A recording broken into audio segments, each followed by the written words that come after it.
بسم اللہ الرحمن الرحیم. ناظرین، ویلاگ نمبر 272 اور چوتھی قسط ہے آج کی، اور سب ہیڈنگ ہے قریش کی تگ و دو. ناظرین 231 نمبر ہے صفحہ. ناظرین مین ہیڈنگ ہے نبی اکرم کی ہجرت اور رسول اللہ کے مکان کا گھیراؤ. یہ بیان کر چکے ہیں. رسول اللہ اپنا گھر چھوڑ دیتے ہیں، بیان کر چکے ہیں. گھر سے غار تک کا سفر بیان کر چکے ہیں.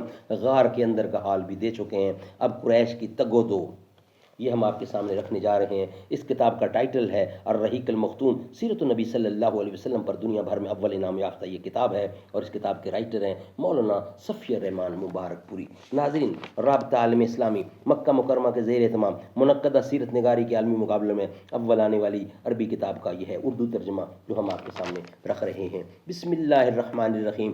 یسقون من رحیق مختوم، یہ لوگ سر بمہر شراب پلائے جائیں گے. بسم اللہ الرحمن الرحیم. وَإِن تُطِيعُوهُ تَهْتَدُوا، اور اگر اس کی فرما برداری کرو گے تو راہ پاؤ گے.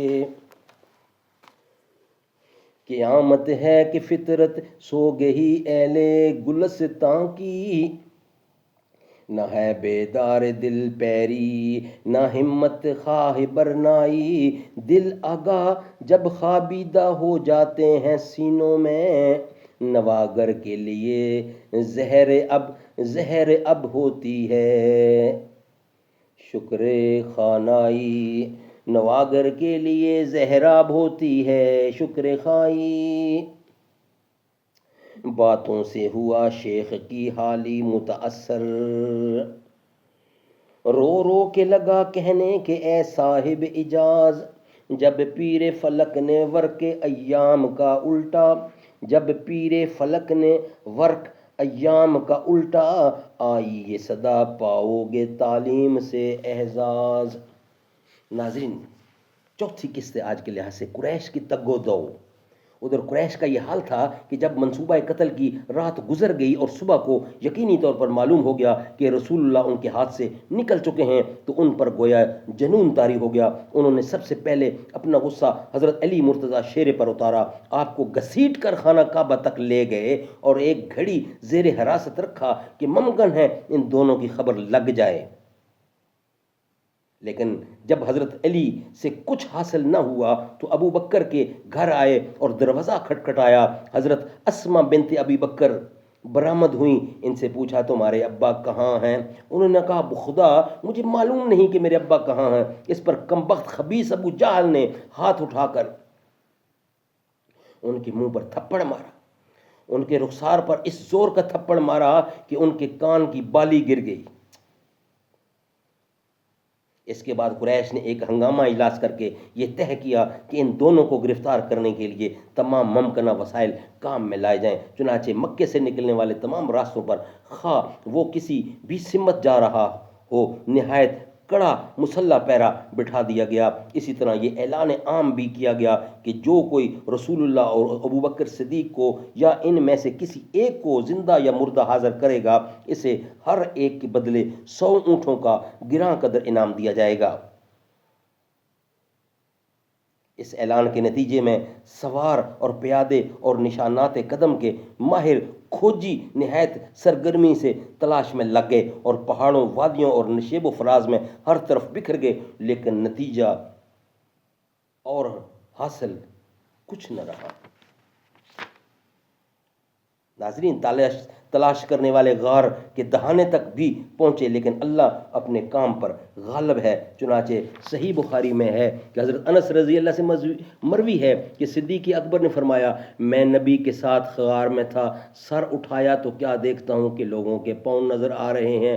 میں نے کہا اے اللہ کے نبی، اگر ان میں سے کوئی شخص محض اپنی نگاہ نیچی کر دے تو ہمیں دیکھ لے گا. آپ نے فرمایا ابو بکر خاموش رہو، ہم دو ہیں جن کا تیسرا اللہ ہے.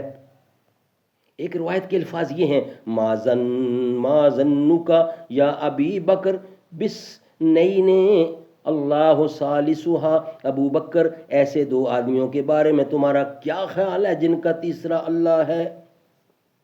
سبحان اللہ سبحان اللہ. حقیقت یہ ہے کہ یہ ایک معجزہ تھا جس سے اللہ تعالیٰ نے اپنے نبی کو مشرف فرمایا. چنانچہ تلاش کرنے والے اس وقت واپس چلے گئے جب آپ کے درمیان ان کے درمیان چند قدم سے زیادہ فاصلہ باقی نہ تھا. ناظرین، یہاں یہ نقطہ بھی یاد رکھنا چاہیے کہ ابو بکر صدیق کا اضطراب اپنی جان کے خوف سے نہ تھا، بلکہ اس کا واحد سبب وہی تھا جو اس روایت میں بیان کیا گیا ہے کہ سیدنا ابو بکر صدیق جب قیازہ یعنی قیافہ شناسوں کو دیکھا تو رسول اللہ پر آپ کا غم فزوں تر ہو گیا، اور آپ نے کہا اگر میں مارا گیا تو میں محض ایک آدمی ہوں، لیکن اگر آپ قتل کر دیے گئے تو پوری امت ہی غارت ہو جائے گی۔ اور اسی موقع پر ان سے رسول اللہ نے فرمایا تھا کہ غم نہ کرو، یقیناً اللہ ہمارے ساتھ ہے۔ سبحان اللہ، سبحان اللہ۔ ناظرین، یہ ویلاگ ہمارا یہاں ہی کمپلیٹ ہوتا ہے۔ نیکسٹ ویلاگ میں انشاءاللہ مدینہ کی راہ، وہ ہم آپ کے سامنے رکھیں گے۔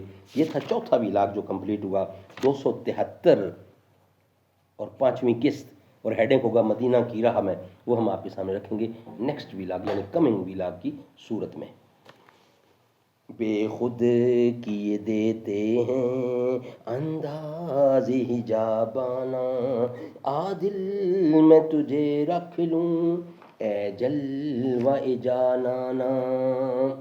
ابو بکر تو ابو بکر ہے، نبی اکرم کا ہم سفر ہے، ابو بکر پہ ہمیں فخر ہے، وفا میں اول، سخا میں اول، اطاعت مصطفیٰ میں اول، دنیا فانی سے بے خبر ہے، ابو بکر تو ابو بکر ہے، درویش بھی سالار بھی، قرآن کہے یار غار بھی، ابو بکر تو ابو بکر ہے، بعد از نبی رہنمائے امت، بے مثل کی جس نے دین کی خدمت، اصحاب آقا میں بالاتر ہے، ابو بکر تو ابو بکر ہے۔